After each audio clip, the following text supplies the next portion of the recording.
Hello, hello, hello, and hello. Good evening. From all of us here, on behalf and as ambassadors, behalf of True Nation Israelite Congregation. It is Wednesday night here, maybe another weekday morning or afternoon somewhere else, but it is nighttime again here, and we're here for another Wednesday World History lesson. Spoken from in the frame of the Most High and, from the scriptures. And tonight we are getting into the Christian Crusades, a time in history that we've been on for a couple weeks now. We had some previous lessons that was on the rise of Islam, some previous lessons on the Byzantine Empire, previous lessons on the Holy Roman Empire, and all the buildup to leading to this point in history right now, which is the Crusades, as are known, and the Crusades being briefly from my mouth spoken, the Crusades being a series of pilgrimage slash wars made by the combination of two different sides of, I'm going to say this in quotations, the Roman Empire, but the Holy Roman Empire, as well as the Byzantine Empire. These Christian crusades were made for the supposed thought under a particular man in charge that today you would call a pope, that edicted a series of basically wars based off of a fight for God, for Christianity, as they will call it, and so to speak. So this is a period of time dealing with these battles that the new Roman Empire at this time, or Republic, what have you, was enacting against one, themselves, as we're going to find, as well as everyone in the world at this time that wasn't a so-called Christian, and that goes being for pagans that may have been close by, people that practice indigenous, Japhetic or Visigothic, Frankish traditions and stuff like that. Christianity being imposed on such as like that. Holy wars against Jews, our people for sure, and Christianizing them and as such. And of course, probably the most noticeable and notable being holy wars between so-called Christians from the Catholic Church and Muslims from the many different Muslim sects that the empire had grown into when we last spoke in some of our previous lessons 2 ago about the rise of Islam. Islam at this point in time has gained a a sustainable it's not sustainable, a great basically hold on a lot of northern Africa provinces, Jerusalem itself, as well as other parts of Asia, and moving outside of its natural or traditional Arab-iskness, and then now has been being adopted, much like empires do, with other nations of people, including your Persians, other Japhetic people, as we're going to hear, the Turks, as well as other Berbers and North Africans peoples. That was the spread of Islam from around 600 BC up until this point when the Crusades happened. So we're going to get into it a little bit more anchored details, and we're going to play I believe you guys are going to see the video this lesson, but we're going to play some videos, and we're going to chop it up according to history as we go through that. So we're going to start with this, and we're going to, go as we go by. So we can switch the camera over to the film real quick, and we'll be going in and out through this. This video is brought to you by Captivating History.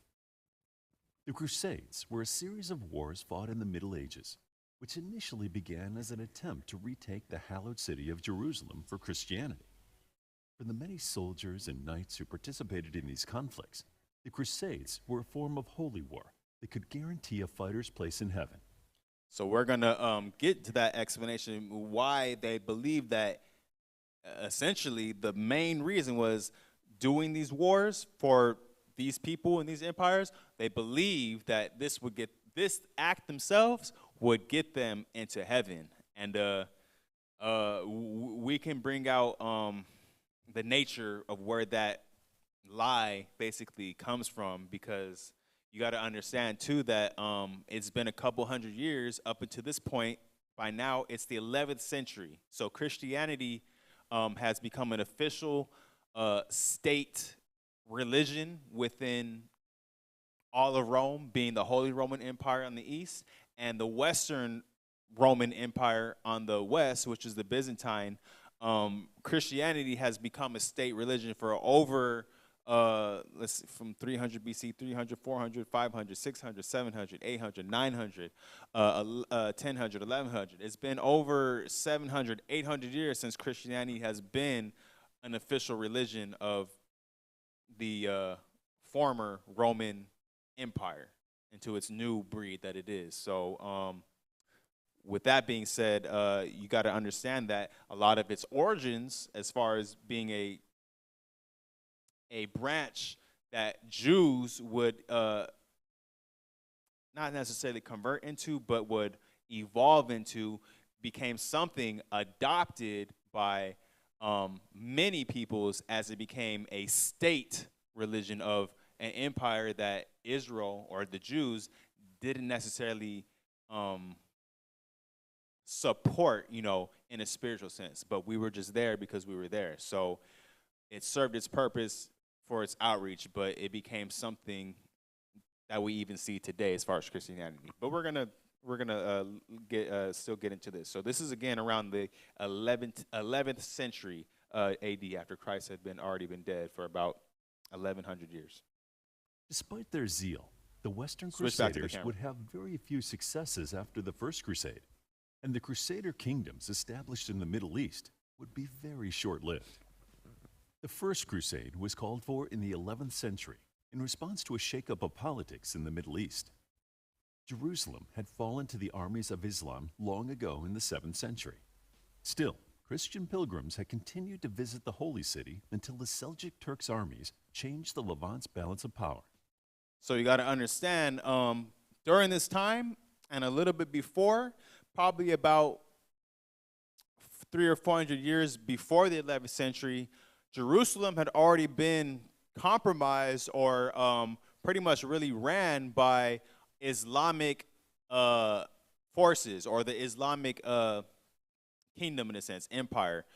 Islam had already had a hold of power over Jerusalem amongst other places within, again, we're going to get some maps as we play this video, but between North Africa and parts of Asia, and of course the Middle East themselves. So Islamic influence had already been there, but before what we just heard right now, which was these nation of people, the Seljuk Turks, before them, it was a little bit more peaceful. Christians from the, from both sides of the Roman Empire, the Byzantine and the Holy Roman, they were still able to make their pilgrimages there and, still, get there relatively safe, because the Islamicized people that were still occupying Jerusalem at this time, they weren't really threatening or pushing the issue that it was an issue for them coming around there. Like business was still good prior to the 11th century of being Jerusalem being Islamicized by I believe it was before the Seljuk Turks, it was the Fatid nation of Arabs was the ruling area of that time. But when they got kind of put out of power, these new converts to Islam made it an issue now for Christians of the Roman empires, those two halves, to make pilgrimages over there. So now begins the brewing and the stirring of the pot getting hotter between these different religions, Christianity and Islam, as well as the various others that were around the time. We can switch back to the video. We're going to play some more. So again, the Seleucid Turks, that was the nail on the head, pretty much, the issue. That nation of Islamicized people. Seljuks had embarked on a war of rapid expansion, causing serious problems for the Christian Byzantine Empire and visiting Western pilgrims. Struggling to contain these new invaders, the Byzantine Emperor Alexios I, a shrewd politician, turned to the Pope for aid. The Eastern and Western churches had long been at odds with each other, even excommunicating each other in 1054.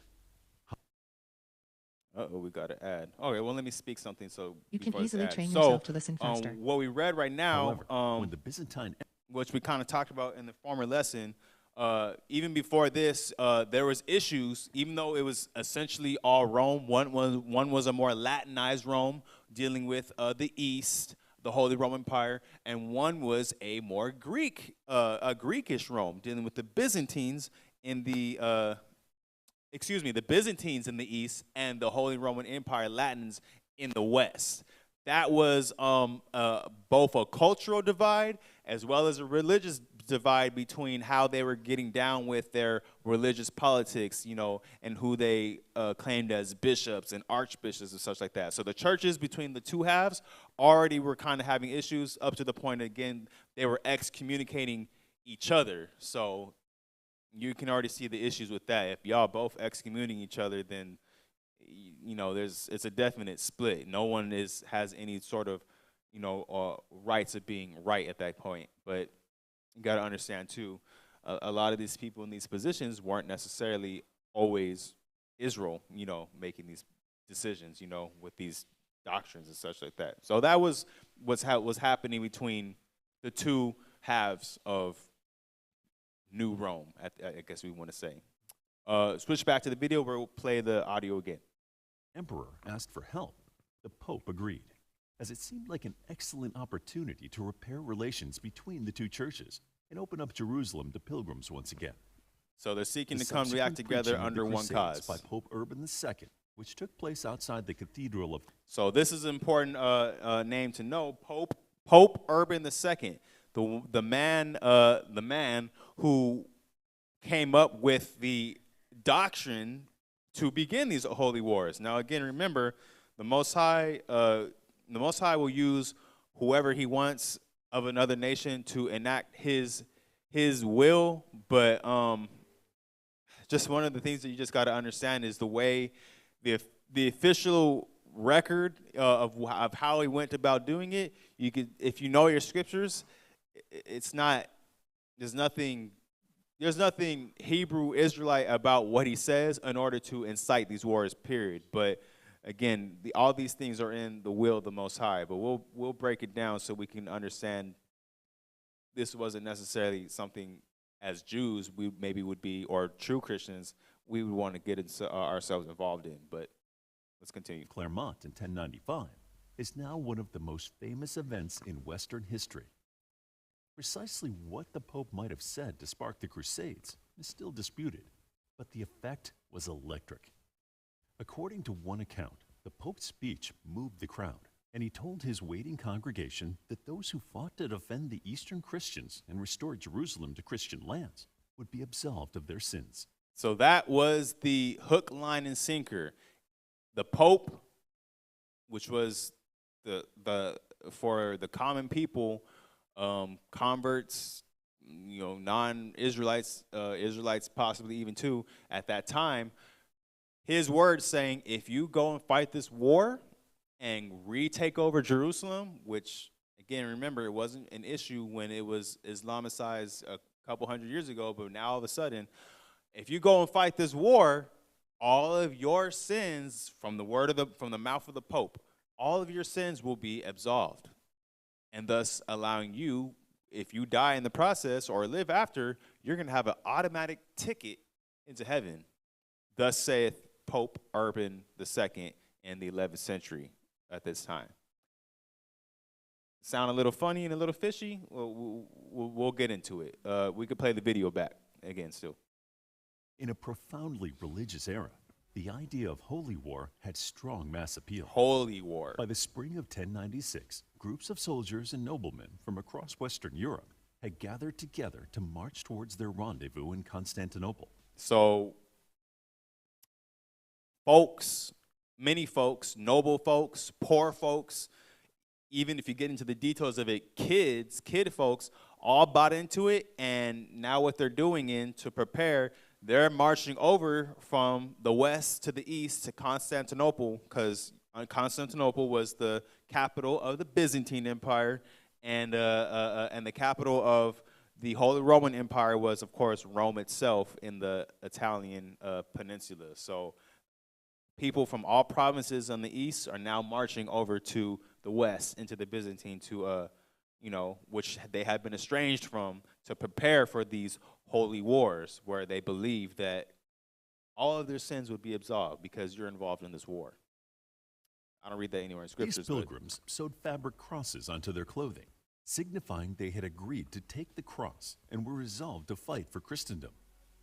Among the earliest groups to reach Constantinople was a large and rowdy party led by a charismatic holy man and mystic, Peter the Hermit, who preached the crusading cause with a fiery passion.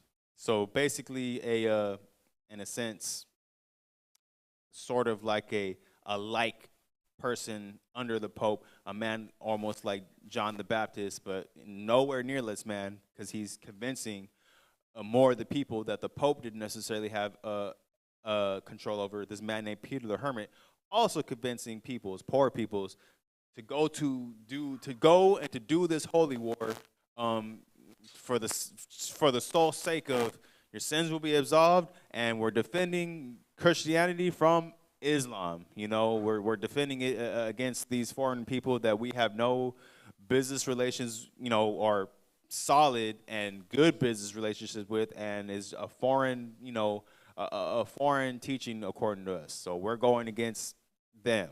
A self-righteous attitude going forth into this from a people, you got to understand too, from a people, Christians, that a lot of them being illiterate and not even reading the Bible themselves, being taught by falsely these different Catholic, Christian priests and bishops, and of course the Pope himself, not thus saith the Lord according to the scriptures. Very, very like and not too much different from what you see in the Catholic Church and Christian Church today. Same thing, going off of man's political wills and desires and what's better and what's benefit of, whatever political entities that exist at the time. That's what was going on, and all the people that followed and believed in that. Other early crusading armies took notable and violent detours on their way to Constantinople. One group, led by the German Count Amico, traveled through the Rhineland, murdering Jews.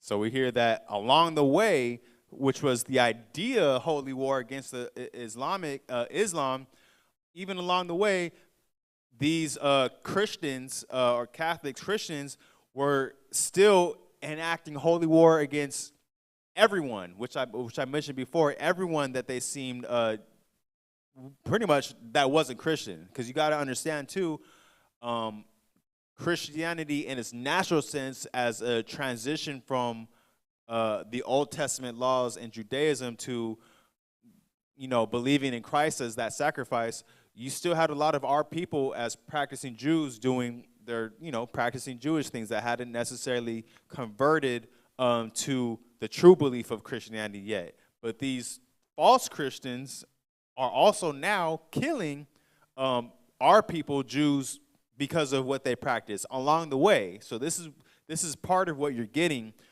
in this crusade, which isn't really touched upon too much, but I mean, you got to understand that was also happening. So of course, Israel, being practicing our natural ways, was caught up in these holy wars as well too, which is crazy to think that because Christianity essentially sprung from Judaism. But again, that's what happens when you're a person of another nation that really has no business or knowledge or understanding of what our culture is, and they adapt it and they start doing heinous things against you who was built for it.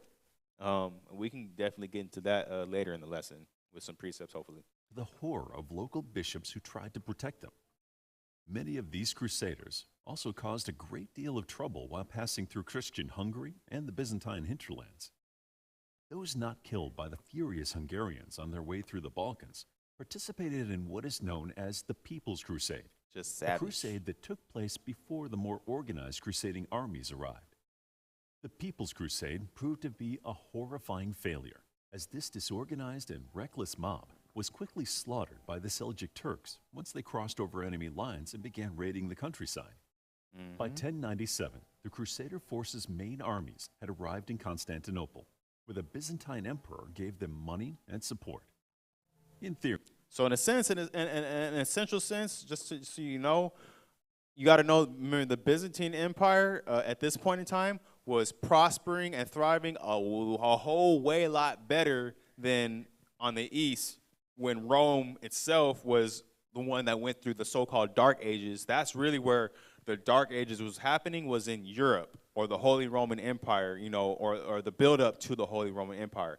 That was really the Dark Ages. And again, you can see by the manner of these people that were in that province, it talked about the Hungarians, but generally all of the peoples over there were still, and we're talking about, this was before, in a lesson that's to come, the Renaissance period, but before that, a lot of the people in the Holy Roman Empire side of it were still very savage and barbarian-like, as even a lot of the Catholics would call them. They still had those natures and their tendencies. It's definitely been recorded that a lot of them had really bad hygiene.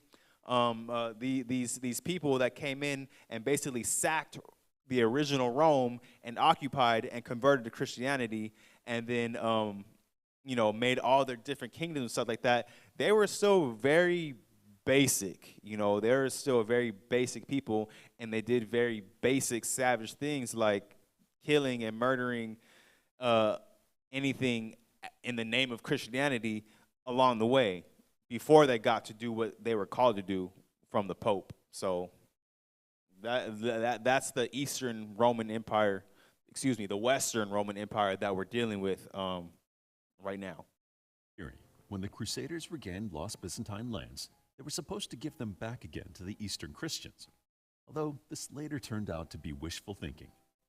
Several important and distinguished noblemen led the First Crusade's armies, including Raymond of Toulouse, Godfrey of Bouillon, and Bohemond of Taranto. All these different kingdoms and provinces in Eastern Rome. The army's main body marched out across Anatolia, recapturing the critical border town of Nicaea before fighting their way towards Jerusalem. The road to the Holy City was difficult and dangerous. When the group attacked Antioch's heavily fortified city, they got stuck in a very long siege that threatened to finish off the flagging soldiers. Plagued by food shortages, many men deserted, desperate to escape the appalling conditions, violence, and threat of starvation. Nonetheless, the Crusaders did eventually get inside the city walls. After capturing Antioch, the Crusaders finally headed to Jerusalem. So basically, in the last 30 seconds, what was explained and what happened was these Crusaders, which the Byzantine Empire hired as mercenaries to do what they needed to do because they were busy fighting other peoples, including other Turks, Ottoman Turks, Seljuk Turks. They finally made their way into the Islamicide provinces, occupied the Seljuk Turks, and started, you know, taking over. They were, you know, making, in the First Crusade, that's what you had to understand too, I didn't explain that.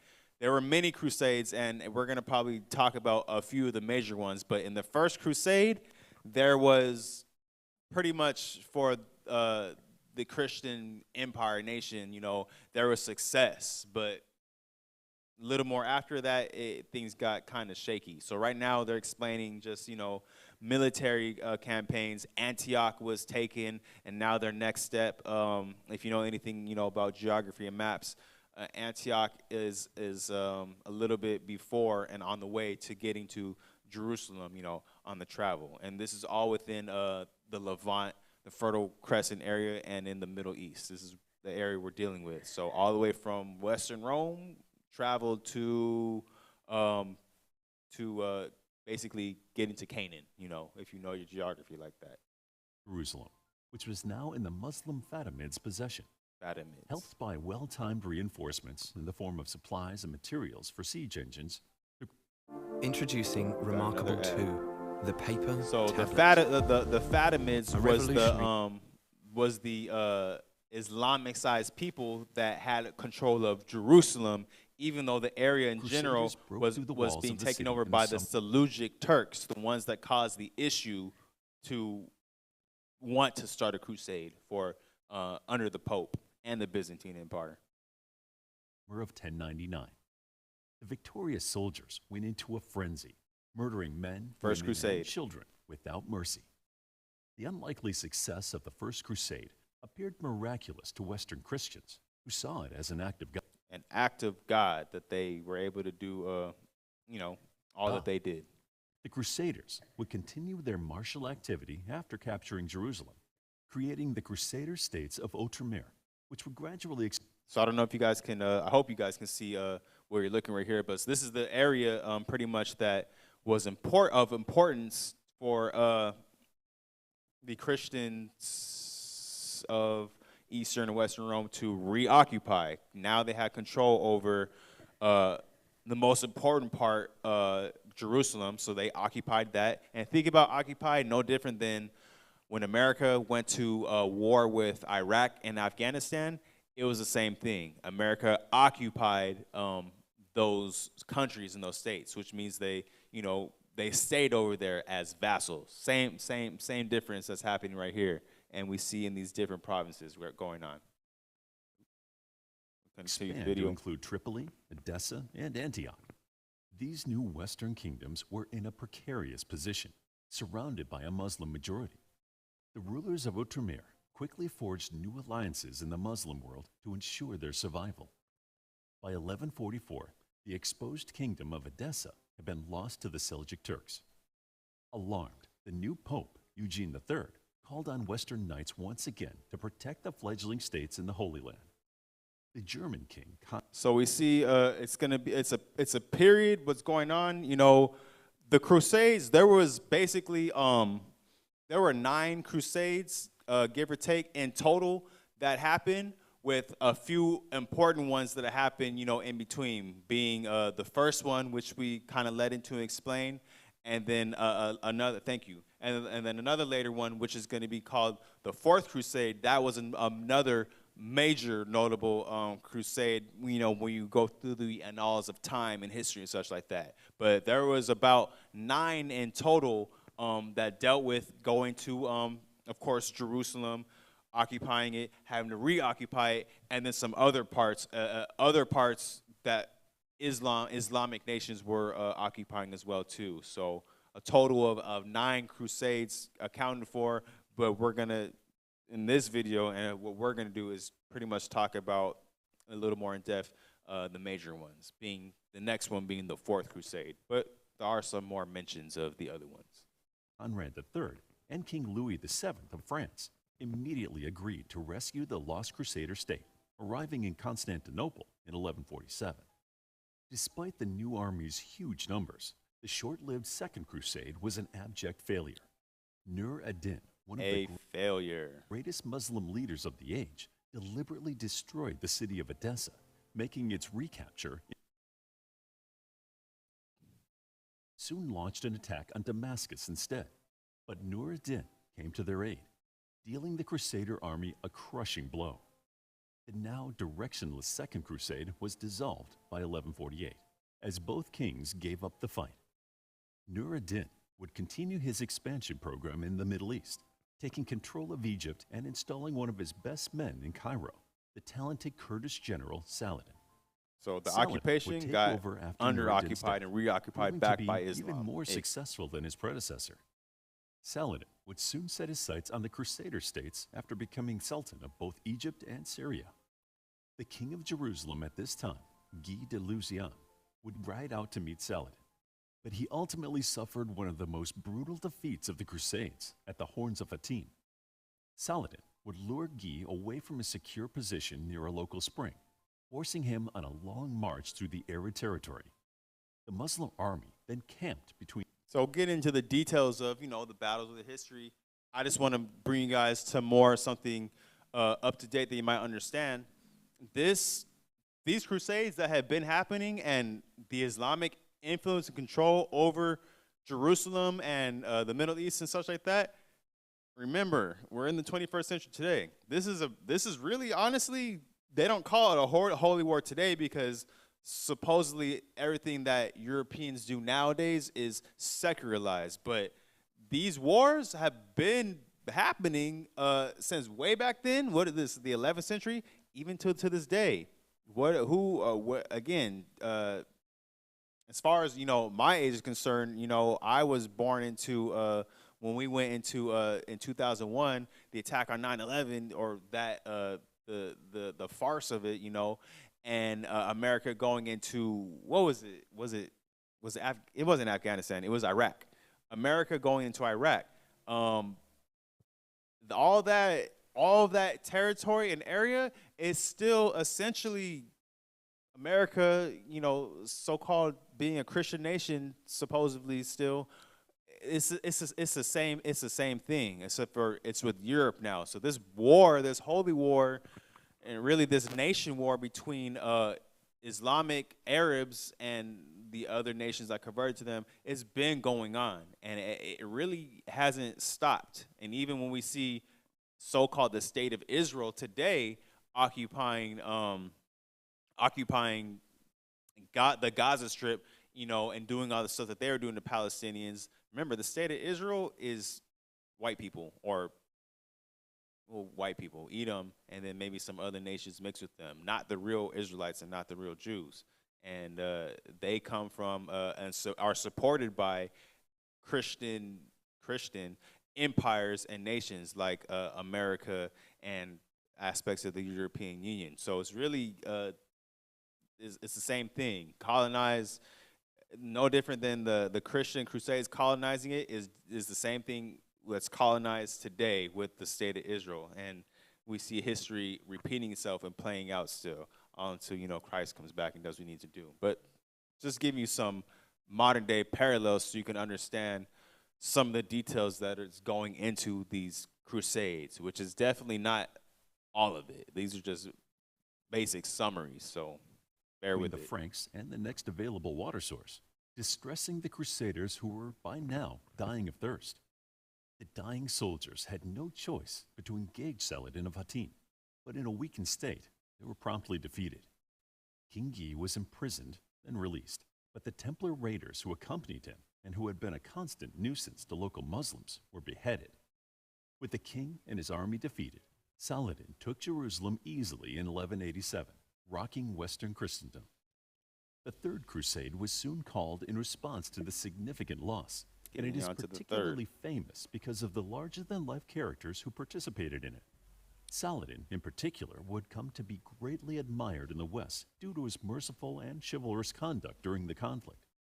Among those who answered the call were Richard so if you're I big of on England, European known as the history, Lionheart for his extraordinary courage, and kings and such like that, that's why the Third Crusade is important, because it's some heavy kings that are well known when you know their history. They were involved. Would have some great successes during the war, recapturing the cities of Jaffa and Acre, and defeating Saladin at the Third Crusade's most significant battle, the Battle of Arsuf.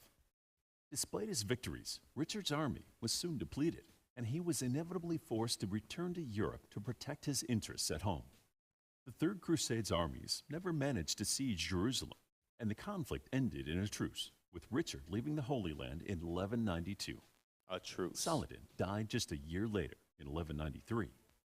The Fourth Crusade was called by Pope Innocent. And then the Fourth Crusade begins, initiated As you can see, the third was initiated by kingsmen, and we see a pattern of playing out between really the state or the kings initiating these wars, as well as the popes themselves. So you got to understand these people in these religious positions, you know, they're not always so holy as they appear and innocent from them as they would like to appear themselves to be. No, they were starting these wars as well too, influencing the people, influencing the kings doing their own thing to do it. You know, they were all part of two sides of the same, two heads rather to the same body, doing these things, initiating these Christian crusades. A few years later, in 1198, this time, a group of primarily French noblemen planned to set sail for Egypt in an attempt to capture the Ayyubid capital in Cairo. The You in position yet? Working on it. Sorry expedition for those. was led by a wealthy Italian marquis, Boniface of Montferrat, who took the party to Venice to acquire ships. When the Crusaders received their 240 vessels, the Venetians asked for payment up front, but the Crusaders did not yet have the money to fund the expedition. The wily Venetian Doge, Enrico Dandalo, soon turned this situation to his advantage, asking the Crusaders to recapture the rebellious Christian city of Zara on Venice's behalf as a form of payment. The Western Knights complied with this request, sacking the city in 1202, and the appalled Pope was so outraged he excommunicated everyone involved. But the Crusaders soon took on an even bigger commission. The Byzantines had recently deposed their emperor, Isaac II Angelos, in favor of his brother, Alexios III. So this is important. This is an important part of the Fourth Crusade that is definitely need to be paid attention to and known, because it just shows the treachery that was happening within a so-called Christian empire and nation, and just how far you see that the dividing of the two sides of the Eastern and the Western Roman empires, the Eastern Orthodox Church and the Western Pope and Catholic Church, and the names they took under. You can just see how deep of a divide as what supposed to be one manner of people of empire, but we're going to play it right now. You're going to see the issues with that and why it plays even significantly today, even in dealing with Europe, America, Europe, and even Russia, which we're going to touch upon a little bit later tonight as well, too, a bit. The deposed emperor's son, Alexios IV Angelos, asked the Crusaders to help him take back the throne of Constantinople. In return, the prince swore that he would give the Crusaders silver and troops for their expedition to Egypt. So promising these Orthodox Byzantine Empire. So promising the seat of Constantinople, the Byzantine Empire, promising the Crusaders or these mercenaries, goods, gold and silver, payment, for doing what they needed to do, which was go to war, go and fight these people, you mercenaries, and I'm gonna pay you these. That's what the person that wanted to be the emperor at the Byzantine Empire, that's what he enticed them with to go fight this Fourth Crusade. And we're going to see how that even turned up against his own head in doing so.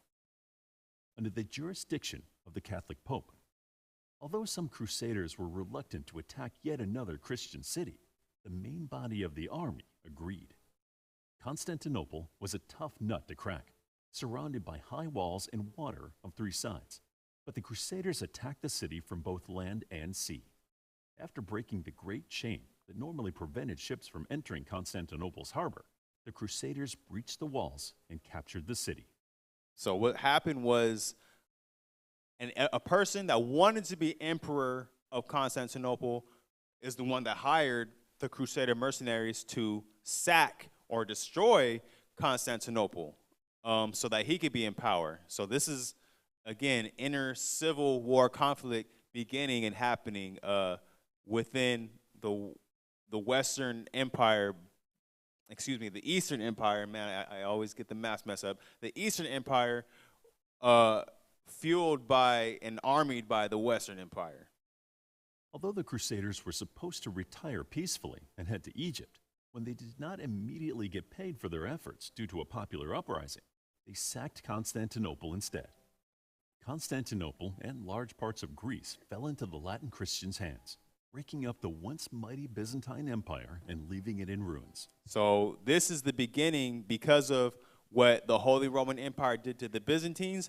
This was the beginning of the fall of the Byzantine Empire, this was like around, we're going to get the date right now, but this is why today the Byzantine Empire doesn't necessarily exist. What came up and rose up in its place through the Renaissance was what we understand today as modern day Europe, when the Holy Roman Empire, you know, through history that we're going to get into later, eventually changed their name to the independent states that we know as Britain, France, Spain, Portugal. All of them over there used to be under one banner of the Holy Roman Empire, with a emperor that really didn't do much of emperoring.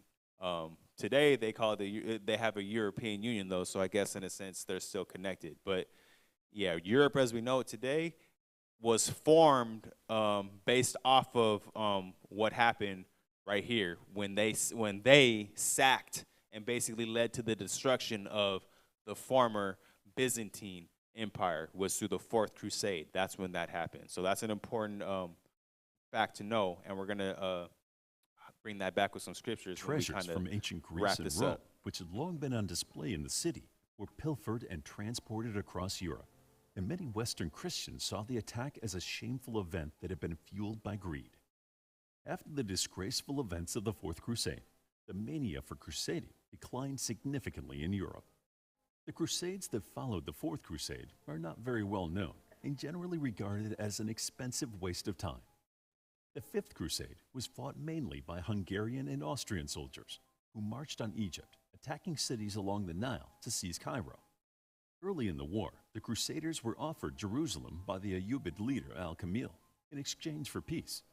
The Crusaders refused this offer, confident they could achieve great things.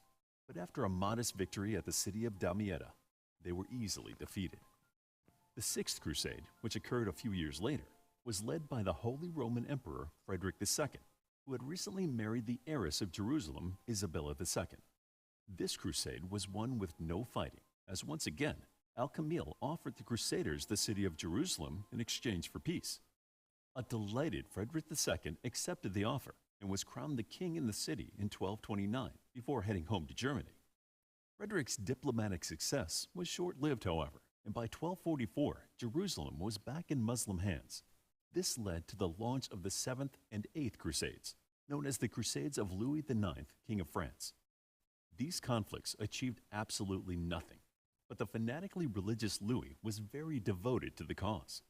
Louis himself was captured and ransomed in Egypt. So the reason why the Middle East is still the Middle East and still influenced by Islam. Of dysentery that ravaged the latter, in 1270. The latter Crusades, which is is going to end with the ninth one, all mercenaried by the Western Empire, Western European Empire. They ultimately had no effect, and Jerusalem, amongst others, close by the Arabian Peninsula, they still remain Islamic up to this day.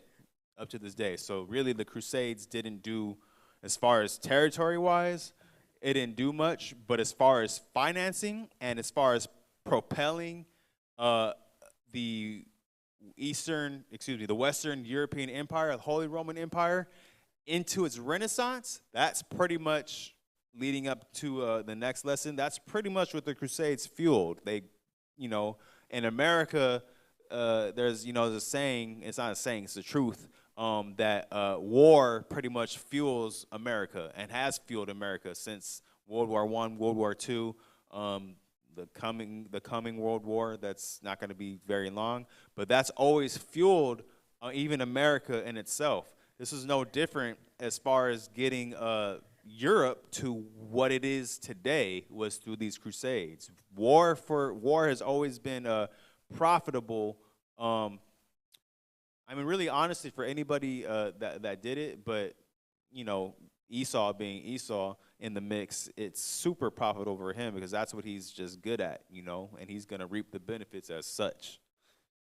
The ninth and final crusade was an expedition led by Lord Edward, who would one day be the formidable King Edward I of England.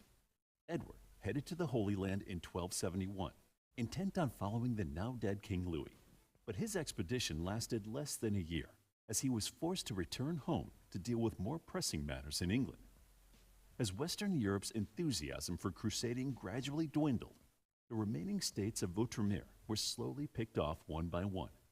The last Crusader stronghold, the city of Acre, was captured by the Mamluks in 1291.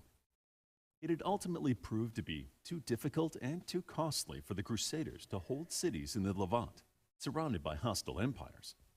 Kings who had issues in their own lands typically could not stay so far from home for long periods, and frequent conflicts in Western Europe kings, made crusading Holy Roman seem Empire unattractive. kings. In the long term, the Crusades had little effect on the Middle East. See? Their real legacy was, ironically, the destruction of the Byzantine Empire that the Crusaders had sworn initially to protect. Which we talked about. To learn more about the Crusades, check All out right, our and that's book, The you can switch the Crusades, camera back to me. That's pretty much as far as the video is gonna let us know as far as history. But good point, a great point that even if it may have been said boringly, that the video left off on. The Crusades ultimately, what they did was instead of Christian reoccupation of the Holy Land, Jerusalem, which remember they were killing Jews along the way, go figure, really ultimately led to the downfall and the destruction of the Byzantine Empire. So again, that was during the Fourth Crusade, and that was around 1200 AD. So what they did and what the Western Empire did to the Byzantines in 1200 AD, it was a, how can I put this? It's like going and it's like a fighter who gets into a fight before his main event and main fight, and he goes into that weakened state, and because he already expended energy from something that he wasn't supposed to do as far as his title fight, he loses because he's already beat up, damaged, and lost energy. That's basically what happened to the Byzantine Empire after the Fourth Crusade, when these Catholics and Holy Roman emperors did what they did to Constantinople and you know, their empire. They weakened them. And then what happened was the people that they were initially, they were initially fighting the Byzantines, the Seleucid Turks. After them, a group of people known as the Ottoman Turks came up. And this was around 180, 200 years later, when Byzantine was still recovering. But when the Ottoman Turks came up in power and were just about as bad as the Seleucid Turks, they pretty much came in when the Byzantine was in a weakened state and completely, took over territory, and Byzantine was no more. And that was in the 1400s. 1492 was the fall of Constantinople. It was 1453. Forgive me. 1453 was the destruction of the Byzantine Empire. But now, since I mentioned 1492, isn't it interesting to note that only 50, 60, 70, 80, only 40 years later, 1452, 40 years later, began the transatlantic slave trade. From the destruction of the Byzantine Empire, 40 years later, the transatlantic slave trade within Europe, under the Holy Roman Empire, because that's what Spain, Portugal, Britain, France, some other main ones, Germany themselves, they were still under the banner of the Holy Roman Empire in 1492. And we associate in American colonies, Christopher Columbus, that's when that happened. But that was 40 years after the Byzantine was officially destroyed as an empire. So putting all those history things, parallel world history together, you can see what are the stepping stones as far as what fueled what. And remember I said too that wars fuel the economy of a nation. So the Eastern Roman Empire, before all these crusades and wars, the Western Roman Empire, before all that, they were in their dark ages. Remember that. They were in their dark ages. No, poverty, no money, no scholarship, no type of enlightenment, just the crude, rudimentary, the only thing that was really keeping them together was the church. The Catholic Church was keeping the Holy Roman Empire together. But after these crusades, that's when things started to level up for their empire, the Holy Roman, which at the same time, again, was the destruction of the Byzantines. But, and we're going to pull out some scriptures, actually, right now to get these time frames as I share. And we're going to do that, actually, right now because it's important to bring out. So let's get into, let's jump in Revelations chapter 13 real quick. Revelations chapter 13. Anyone that's seen the lesson last that we gave, we know that it's it's still a familiar place that we touched on, and because we're still in a familiar point in time, we're just getting into more of the nitty gritty. But we're going to bring out these scriptures again, just for truthful clarification, and to see that the Most High knew what He was talking about when He revealed these things that have happened already and were going to happen back then. So Revelations chapter 13, we're going to start at verse 3. We're just going to, kind of go through it and run through it again. Started Revelations 13 and 3. Gone. Revelation chapter 13 and verse 3. And I saw one of his heads, as it were, wounded to death, and his deadly wound was healed, and all the world wondered after the beast. So getting back into this is basically when Rome was destroyed, and Rome, I'm talking about like where the capital Rome was, so dealing with the Western Roman Empire, when they were destroyed and got split into Byzantium and eventually the Holy Roman Empire, that was the beast at this point in time when the wounded head was re-given life. When the Holy Roman Empire got established, that's what it's talking about during this time when it was given its life back, because that beast initially was Rome at the time of when Christ was alive, up until before the empire split into basically two, with the east and the west side. That's what this prophecy in this time is dealing with. You can continue. Verse 4. And they worshiped the dragon, which gave power unto the beast. And they worshiped the beast, saying, Who is like unto the beast, who is able to make war with them? And there was given unto him a mouth speaking great things and blasphemies. And power was given unto him to continue 42 months. And he opened his mouth in blasphemy against the Most High, to blaspheme his name and his tabernacle and them that dwell in heaven. So that's again dealing with the rise of the state institution of Christianity, and even the power of some of the bishops, but the Pope himself specifically, that gave this power to the Holy Roman Empire. And as well as, too, dealing with some of the so-called Greek Orthodox bishops as well, too. They didn't necessarily have all of it together as well, too, especially when we're dealing with a lot of them not necessarily being Israelites themselves, but they did have more of a sense of the customs, like the Jewish and Israelite customs, more incorporated into some of their churches. But again, it's supposed to be an Israelite-only thing and not a state, and not an estate thing, which Christianity had eventually grown into. But dealing specifically with Western Rome and the Holy Roman Empire, that was the revival. You guys could watch the last video about the Holy Roman Empire that we did, but it was talked about that it was the Pope initially that crowned a Holy Roman Emperor over that time period of time. So that was already stated and said, so that's just reiterating what we're seeing here. You can continue from the last verse you read off, though. Verse 7.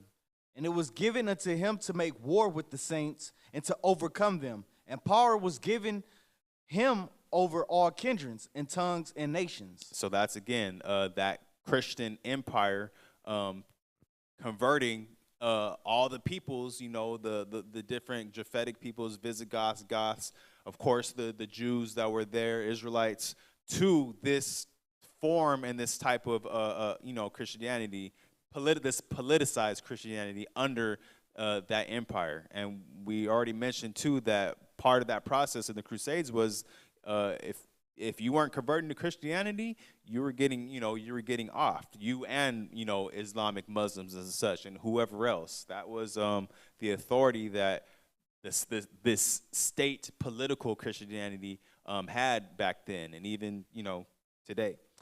You can continue. Verse 8, and all that dwell upon the earth shall worship him, whose names are not written in the book of life of the Lamb slain from the foundation of the world. Continue. If any man have an ear, let him hear. He that leadeth into captivity shall go into captivity. He that killeth with the sword must be killed with the sword. Here is the patience and the faith of the saints. So that legacy, again, of the Crusades being implemented on anyone and anybody and whoever at the time, you know, and then even, you know, parallel to today, how we as Israelites in America got Christianized. We didn't get Christianized in, you know, the way that, you know, Christ and his disciples and apostles would have did it. We got Christianized in the false sense through, you know, through slavery and colonization under the guise of Christianity. The same thing was happening back then, but again, that was the beast as well as the dragon, and the aspect of, we could pull that scripture out right now, the synagogue of Satan. That was a synagogue of Satan masquerading under Christ, doing that to us back then, and as well as other people, and today. So let's bring that out real quick. Revelations, I know that 3 and 9. Thank you. Book of Revelation, chapter 3 and verse 9. Behold, I will make them of the synagogue of Satan, which say they are Jews and are not, but do lie. Behold, I will make them to come and worship before thy feet, and to know that I have loved thee. So that's dealing, again, we're getting into that parallel about the rise of this Christian empire through the Crusades and such, this false Christian empire as we know it today. Let's get into 2nd Ezra's chapter 11 quickly as well too. Chapter 11, and we're going to start from verse 32, and we're going to explain some relevant history as far as what we read, and then what I said we're going to talk about as far as when we're dealing with Russia, which I'll let you right now. Russia from back then and even to today is basically the successor of the Byzantine Empire. That's where Russia comes in, and that's why when you deal with, you know, things we know like the Russian icons, a lot of that was customs that was adapted from the Byzantines when Russia finally got its grounds and started to become the empire that it was and is today. So 2nd Ezra chapter 11 and verse 32. But this head put the whole earth in fear, and bare rule in it over all those that dwelt upon the earth with much oppression. And it had the governance of the world more than all the wings that had been. So this is talking about this beast, which we can confirm with the Revelations account that we read in, as well as the fourth beast written about in Daniel. This is talking about that fourth beast, but in more detail. So that head that was put over the whole earth in fear, this is, again, we're talking about Rome. And then when you read previous into this chapter, it talks about the many versions of Rome that would still be Rome, but would come up, you know, from its original inception to the split of the empire until even getting into what we're going to touch upon with Russia itself. But continue. Verse 33. And after this I beheld, and lo, the head that was in the midst suddenly appeared no more, like as the wings. So one of these heads, and this was a three-headed bird in this vision that Ezra was given, this three-headed bird with all these feathers and the body itself that had taken over the earth. This is the vision of the empire that we're still dealing with to this day that began as Rome.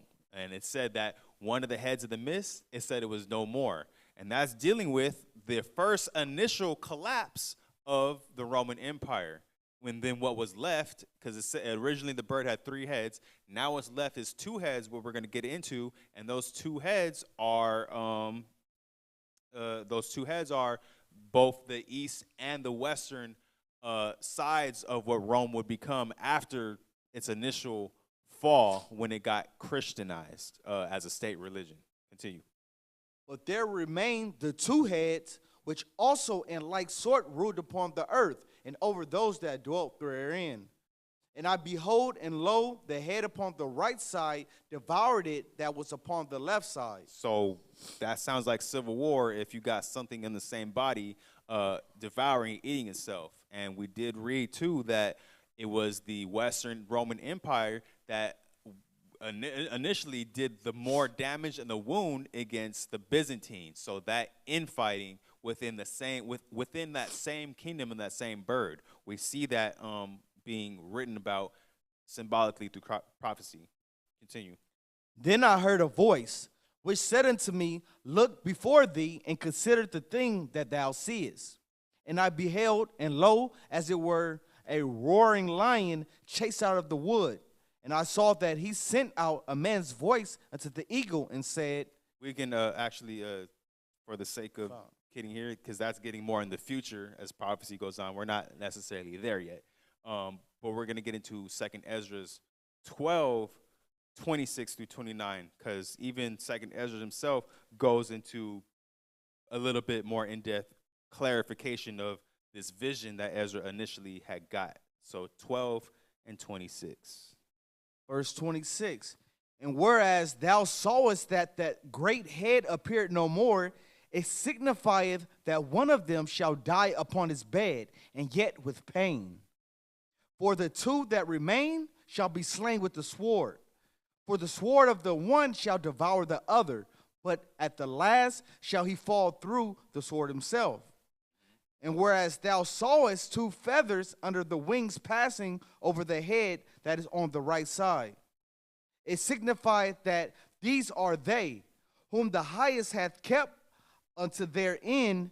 This is the small kingdom and full of trouble, as thou sawest. Right. So there's a lot of symbolism and history that goes along when you read within these verses and chapters within 2nd Ezra's. But what we can pull out with the information brought out tonight as far as dealing with those heads of the same bird, we know that this is the 4th beast, and we know that the 4th beast began with Rome, and then in Revelations where it talks about the beast that was, became again, being America, the continuation of that. And we see consistent parallels between this beast devouring itself and each other through, again, the Eastern and the Western Empire, what they did to each other. And even as we're getting up to the days right now, between Russia and the European Union and America, and the war that's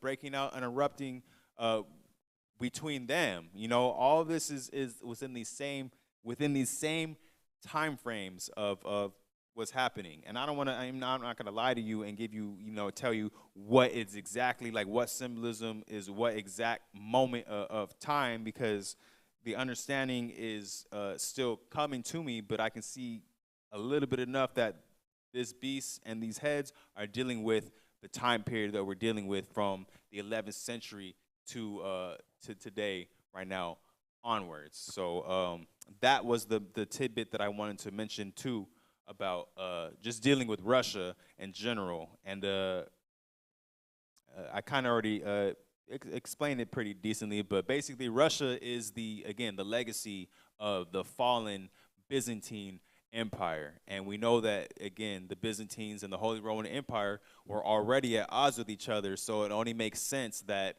the Russians would pick up that same spirit, and really generally being of the same stock of people, because they were all Japhetic in origin, with Esau, in the higher echelons of rank, in times that would come to be, but still taking up that same spirit of having that issue, that religious dividing issue between still today.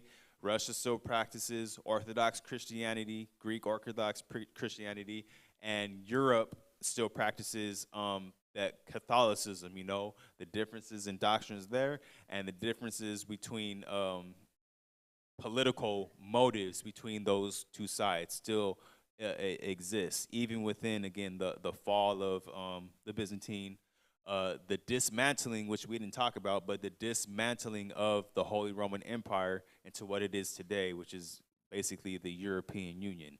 All of that is still in play to this day. But that's what the Crusades were generally about in a decent summarized ness. And again, not even going into the nitty-gritty details, as far as like the horrors, of war, especially, getting to when what they were doing to Jews, practicing Jews for sure on that side of the world that were Israelites, what they were doing to us even along the way. But that is going to pretty much conclude it tonight for getting just a basic, understanding, according to Scripture and history, what the Crusades were about. There's definitely, again, a lot more details to go into at your own leisure and will, and maybe even if it is needed, be the request, we can get into that another time ourselves. But that is going to conclude tonight's world history lesson, the Crusades of the Christians Empire. We hope you enjoyed, and let's say shalom.